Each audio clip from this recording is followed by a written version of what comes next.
छी। हम अमृता झा एकटा और सामा गीत गाबि रहल छी।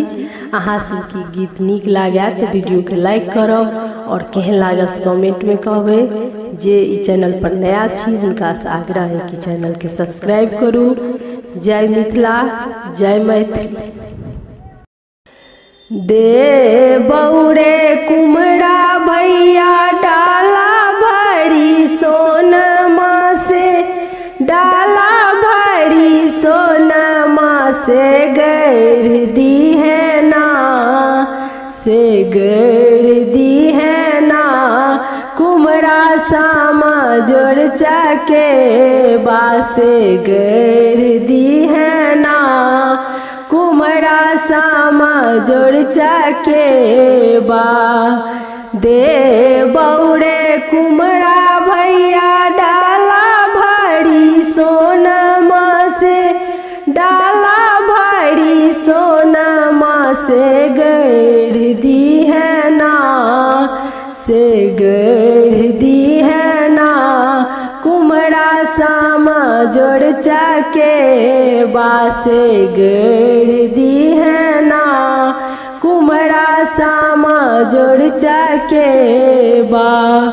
हम तोरा से पूछै छी बहिनी से बड़की बहिनी, बहिनी से बड़की बहिनी कून फलना, से कून फलना। होय छै सामा खेलेला से कून फलना, होय छै सामा खेलेला से। हम तोरा से पूछै छी बहिनी से छोटकी बहिनी, बहिनी से छोटकी बहिनी कून फलना, से कून फलना। होय छै सामा खेला क से कून फलना, होय छै सामा खेला क।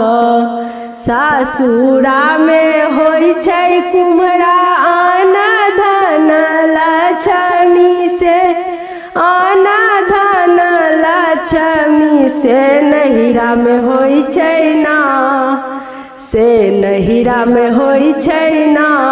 मोरा भरत सन भैया से नहिरा में होय छै ना।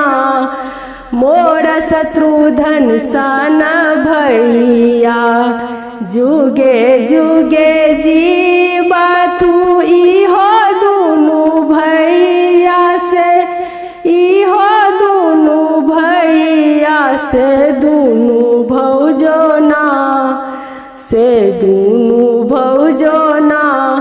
पहिरति कामी सिंदूरबा से दुनु भौजो ना, पहिरति कामी सिंदूरबा।